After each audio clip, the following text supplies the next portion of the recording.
Pues muy buenos días a todos. Me hubiera encantado llamar precisamente a mi charla exactamente eso, liderazgo emocional. Pero luego pensé que hay un montón de gente que leería esto en la web, en los Twitter, y empezaría a pensar que me he vuelto loca, porque los que me conocen saben que yo creo que tengo un buen balance entre un tipo de hemisferio y el otro, y que como buena matemática también me lleva la razón. Y que desde luego no podrían entender esto, una especie de estilo hippie del management, en el que se parecieran las cosas como en los años 60, ¿no? Las flores y el amor y los abrazos, que es lo que la gente piensa o une con los temas emocionales. Llevo 25 años de experiencia en cargos directivos. Y solo he descubierto una gran verdad en estos 25 años. Y es que es muy difícil pedirle a un colaborador, a un empleado, que se comprometa realmente y emocionalmente con tu proyecto si tú no eres personalmente capaz de involucrarte en su realidad, no como empleado, sino como persona. Y si como empresa no se crea ese espacio donde les permitimos florecer como personas y donde son capaces de traer sus emociones, su familia, su vida, y de tal forma que su trabajo se llena de vida y su vida también de trabajo. Yo tuve la suerte o la desgracia, nadie sabe, de empezar a tener mi primer equipo de trabajo cuando tenía 21 años, ¿no? Y llegué a la dirección de personas de una forma pues con muy poca formación. Tenía quizá la formación que me había dado mi padre, que era muy de hay que trabajar muy bien, hacer muy bien el trabajo, nunca hagas trampas ni le eches pocas horas, el trabajo refleja quién tú eres. Una formación de mi madre que era mucho más emocional y que siempre solucionaba todos los problemas, que tenía empatía, que cuando te pasaba cualquier cosa bastaba que te acercaras a ella y te diera un buen abrazo para que todo quedara por lo menos un poco soportado. Había tenido algún buen manager del que aprender mucho y algún mal manager del que aprender también mucho. Pero definitivamente me faltaba esa guía, ¿no? Que dice, guía sencilla para empezar a dirigir, ¿no? Y ahí estuve. Al principio, pues como casi todos los managers que tenemos la suerte de empezar jóvenes y con poca gente, porque si no creo que romperíamos muchos equipos, ¿no? A veces me sentía un manager coleguita, uno más de la panda, y casi como cuando en la universidad eras el delegado. No te preocupes que ya te represento yo ante la dirección. Y así fueron pasando los años y fui aprendiendo muchas cosas. Y hoy no quiero contaros las cosas que me han salido bien, que son las que suelo contar habitualmente, sino mis grandes ajás. Esas veces, esas grandes sesiones de aprendizajes que me han dado mis propios empleados. Voy a empezar por la primera. La primera fue una gran lección de la importancia de tener coraje, la importancia de tener respeto y amor por tus empleados hasta tal punto que eres capaz de darles feedback honesto, ¿no? Me pasó cuando tenía 26 años, ya estaba en Microsoft, llevaba un departamento de esos complicados de llevar, donde era el departamento técnico, donde parece una fábrica. Hay horas de entrada, de salidas, momentos en que te conectas, preguntas que tienes que responder, todo muy organizado, muy racional. Y tenía un empleado de estos que habitualmente se saltaban todos los turnos, llegaban tarde, y a mí se me subía el estómago, pero la verdad es que hacía poco más que colaborar con el resto del equipo, me conectaba, cogía los cascos, como todavía era un poco técnica, respondía a las llamadas y cubría el agujero del empleado. Pero he de reconocer que me enervaba. Y cuando llegó el momento, como muy buena empresa, de proveer el feedback anual de cómo lo había hecho este empleado, pues le escribí una muy buena nota diciéndole lo mal que lo había hecho, lo decepcionada que estaba y que si las cosas no cambiaban, pues sería una persona de la que podría pensar en prescindir en el futuro. Y ahí vino con 26 años mi la lección de liderazgo, ¿no? Esta persona me miró a los ojos y me dijo, ¿y me lo dices ahora? Hace un año que llevo llegando tarde, hace un año que llevo no cumpliendo las normas, ¿y me lo dices ahora? Entonces yo me quedé mirando y le dije, hombre, te lo digo porque no quería haber creado, te he intentado dar espacio para que fueras creciendo, no quería crear conflicto. Y me dijo unas frases fuertísimas, ¿no? Me dijo, ¿sabes lo que pasa? Nada de lo que me cuentas es verdad. No me lo has dicho antes porque eres una cobarde, ¿no? En este momento nos salvó el que mi padre y mi madre me habían enseñado la buena educación y el no alterarme, pero he de reconocer que mi empleado me dio una bofetada de derechas y de izquierdas, ¿no? Y también esa parte de mi madre de ayudarme a entender que quizá tuviera razón, nos salvó en el momento de que decidimos llegar a un acuerdo. Y ese acuerdo era, bueno, vamos a empezar de nuevo y yo prometo darte feedback positivo o de mejora cuando pase, no guardármelo, no hacérmelo mal, y tú, por favor, intenta entender que es importante que cumplas tus horarios, que hagas bien las cosas, ¿no? El tiempo acabó descubriendo que pues, yo era capaz de controlar mis malos hábitos mejor que esta persona y al final las cosas no acabaron bien, pero me dio muchas oportunidades de practicar esto de proveer feedback en el momento. Y al principio me alteraba y necesitaba sentarme un rato en el Excel antes de salir y se me ponía el dedo duro y decía, tú, a mi despacho, ¿no? Y poco a poco pues fui mejorando y mejorando, pero no lo hacía bien.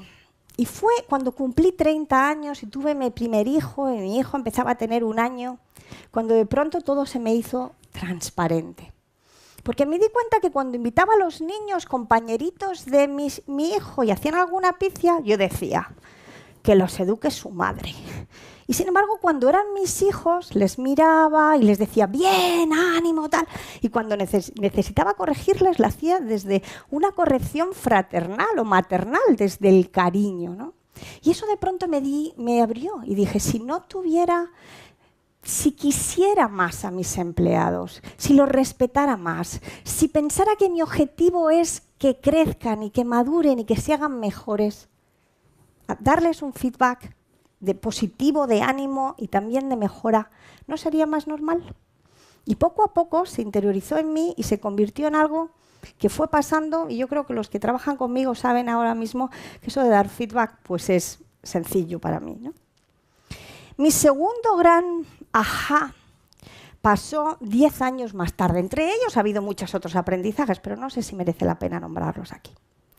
Llevaba 1 año de presidenta de Microsoft, había estado en los Estados Unidos, había vuelto y la verdad es que no estaba contenta de cómo estaban yendo las cosas. Y durante el primer año he de reconocer que en vez de actuar como presidenta parecía que era la portavoz del equipo directivo. Y cuando tenía hasta las reuniones con todos los empleados, hacía una lista, allí iba diciendo, del departamento tal, hay que hacer cual, y eran unas reuniones larguísimas, y yo creo que ningún empleado tenía claro hacia dónde tenía que ir. Así que esta es mi primera reunión de mi segundo año, y estoy sentado con mi jefe de gabinete y me dice, no te veo cómoda con el speech, y yo digo, la verdad es que las cosas van mal, y nada de lo que hay aquí, que son 2 horas de rollo, sirve para nada. No es eso lo que yo quiero decir. Y entonces me dice, ¿qué quieres decir? Y le empiezo a contar todo lo que necesitaba, que era importante que quitáramos el liderazgo negativo, que necesitábamos centrarnos más en el cliente, que este era un problema, que este era otro problema, que esta era una cosa buena, tal. Y rompió toda la set de slide, hoy tampoco tengo, y me dijo, siéntate y cuéntaselo. Porque eres su líder y es exactamente lo que están esperando de ti. Recuerdo que me temblaban las piernas tanto porque había que decir unos mensajes tan cargados, ¿no? Que pedí que me pusieran una silla en el escenario porque no me hubiera tenido en pie, señores, ¿no? Porque yo era un buen manager, pero de eso a ser el líder que le dice a su gente en 20 minutos, por aquí vamos, aquí nos alineamos y hacia allá vamos, ¡puf! Bueno, me pusieron la silla, yo me senté, de pronto me vi bajísimo delante de los 1000 y entonces me senté y hice lo peor del mundo, que es poner los pies donde uno se sienta, apoyar el trasero en el respaldo y todo el mundo empezó a pensar, esta mujer se nos desnuca, pero no me desnuqué, ¿no? Di quizá el mejor pitch que he dado nunca, porque era algo que intentaba poner aquella compañía que tenía el rumbo cambiado en el rumbo adecuado. ¿Cuál es mi sorpresa cuando desde ese momento, de verdad, los empleados que trabajaban para mí, mis colaboradores, empezaron a cambiar la compañía en la dirección en la que necesitábamos? Segundo, de liderazgo. Mi tercer momento fue otro ajá durísimo y que me estoy dando cuenta que muchos ejecutivos han tenido también. Y fue aproximadamente en la crisis de los 40, ¿no? Y fue un ajá porque te han educado durante años, acordaros mi padre, tu trabajo, manifiesta quién tú eres, a ser absolutamente perfecto. Y yo sabía que no lo era. Yo sabía que tenía un montón de cosas que mejorar y seguiré teniendo que mejorar cosas hasta el día que me muera, ¿no? Y lo que intentaba era tapar todos esos errores, ¿no? De que se viera ese líder perfecto, ¿no? Y un día, haciendo esa reflexión, estaba con uno de mis compañeros, entró un empleado y dije, fíjate, ¿cómo se les nota cuando mienten? No es nada auténtico, ¿no? Y me fui a casa con ese run del líder auténtico. Y de pronto pensé, tienes 40 años, siempre que soplas tu tarta de cumpleaños pides lo mismo. Por favor, dadme paz interior. Porque era una sensación de no soy capaz de aceptar que no soy perfecto, que tengo que seguir mejorando y por el equipo y por la empresa yo debería ser mejor de lo que soy. Vamos a ver si disimulo, ¿no? Me fui a la montaña intentando que nunca más tuviera que soplar una tarta de cumpleaños pidiendo nuevamente paz interior. Creo que, como dice la canción, me lloré un mar, ¿no? Y salí de allí reconfortada sabiendo que no era perfecta, sabiendo que no hay nadie perfecto, sabiendo que mi compañía, la de ahora, la del futuro, mis colaboradores me iban a aceptar con mis imperfecciones. Y de pronto convertida en una mujer que creo que transmite vida pero también paz, ¿no? Y mi cuarto momento de ajá ha sido hace muy poco, 42 años. Y fue que a pesar de que ya me había perdonado a mí mismo, y como altos ejecutivos es difícil que nos perdonemos nuestras imperfecciones, a pesar de que a nuestros colaboradores les perdonamos, y muchas veces la forma en la que aprendí a perdonarme precisamente fue esa, ¿no? Decir, y si un colaborador tuyo viniera y te contara esto, ¿tú qué le dirías? Y yo le diría, ánimo, es fenomenal, y dije, pues me lo voy a decir a mí misma, ¿no? Bueno, pues a pesar de que nos permitimos perdonarnos, es muy difícil ser capaz de demostrar esa vulnerabilidad delante de los que te rodean. Y tuvo que venir una desgracia personal que acabó bien, que fue mi hija la pequeña, que ahora tiene 7 años, parecía ser sorda, ¿no? Era mi tercera hija, la descolgada, a todos los quieres, ¿no? Pero esta quizá la más esperada, la más buscada.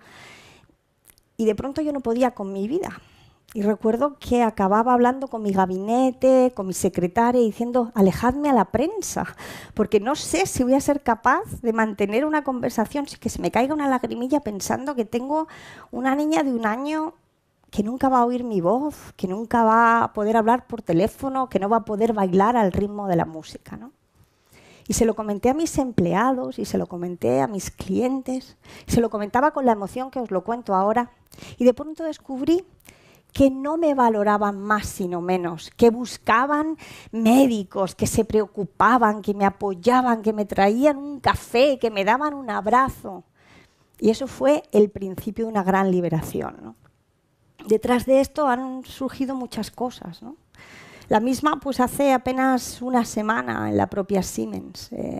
Me juntaba con todos los empleados a través de una reunión cara a cara, quizá con 600, 700, pero grabada en vídeo y en streaming para todos los demás. Y les explicaba que íbamos a tener un año duro y que la economía era muy fuerte y que les explicaba que ese barco en el que íbamos a navegar pues estaba en unos mares muy tumultuosos, ¿no? Y llegué un momento y los miré y les dije lo que sentía. Y les dije, siento miedo, ¿no? Y les dije, siento miedo y no me siento mal en contároslo, porque creo que sería una descerebrada si os estuviera explicando cómo va a ir la economía el año próximo y os dijera que estoy tan tranquila.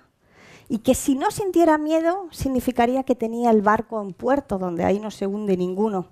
Pero entonces no íbamos a ser capaces de pescar suficiente para poder tener trabajo para pagarnos a todos nuestra labor.